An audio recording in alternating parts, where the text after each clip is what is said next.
بسم اللہ الرحمن الرحیم۔ ایک بڑی ہی خوبصورت بات ہے۔ حضرت عبداللہ بن مسعود رضی اللہ تعالی عنہ آپ درس دے رہے تھے۔ آپ نے فرمایا کہ ایک دن ایک صحابی رسول کہیں جا رہا تھا۔ اس صحابی رسول کی شیطان خبیث کے ساتھ لڑائی ہو گئی، کشتی شروع ہو گئی۔ تو صحابی رسول نے اس شیطان خبیث کو نیچے گرا لیا۔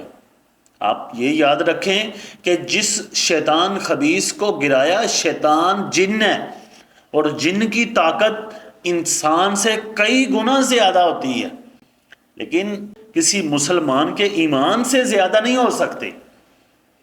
حضرت عبداللہ بن مسعود فرماتے ہیں کہ اس شیطان نے کہا کہ آپ مجھے چھوڑ دیجئے، میں آپ کو ایک بڑی پیاری بات بتاؤں گا۔ اس صحابی رسول نے چھوڑ دیا تو وہ شیطان اپنی زبان سے پھر گیا اور بھاگنے لگا۔ آپ نے پھر پکڑ لیا، پھر کشتی ہوئی تو اس صحابی رسول نے پھر گرا لیا۔ وہ کہتا کہ اب میں آپ کو بڑی اچھی بات بتاؤں گا، مجھے چھوڑ دیجئے۔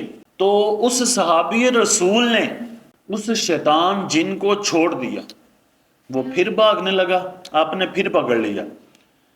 شیطان اپنی بات کا پکا نہیں ہوتا، اسی طرح شیطانی لوگ، شیطان کے نقشے قدم پر چلنے والے لوگ بھی زبان کے پکے نہیں ہوتے۔ مومن وہی ہوتا ہے جو زبان کا پکا ہو۔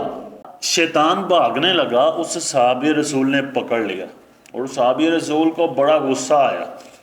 آپ سوچو کہ جو شیطان جن کو گرا رہا ہے، 2 بار گرا لیا، اس صحابی رسول کا غصہ کتنا ہوگا۔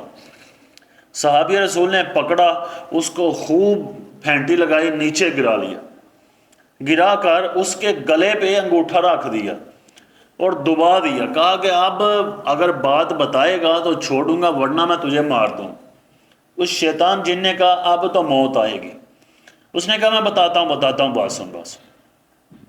اس نے کہا کہ اگر کوئی اپنے گھر کے اندر ایک آیت سورت بقرہ کی پڑھے گا تو سب شیطان، سب جنات اس گھر سے بھاگ جاتے ہیں، اور اگر کوئی اپنے گھر کے اندر سورت بقرہ کی ایک آیت پڑھ دے تو اس گھر کے اندر شیاطین، جنات داخل نہیں ہو سکتے۔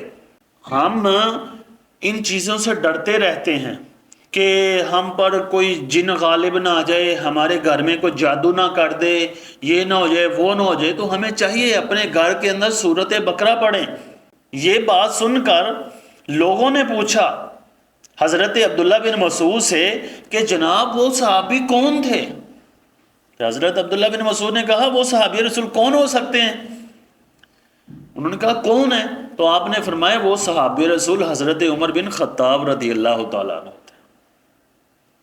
یعنی حضرت عمر فاروق رضی اللہ تعالی عنہ اتنے ایمان کے پختہ اور طاقتور انسان تھے کہ جنات کو گرا سکتے تھے، اور اللہ تعالیٰ نے ان کو اتنی عزت عطا فرمائی ہے، اتنی عزت عطا فرمائی ہے کہ جس راستے سے حضرت عمر گزر جاتے تھے شیطان اپنا راستہ بدل لیتا تھا۔ آج بھی اگر حضرت عمر کا نام لیا جائے تو کئی شیاطین راستہ بھی بدل لیتے ہیں۔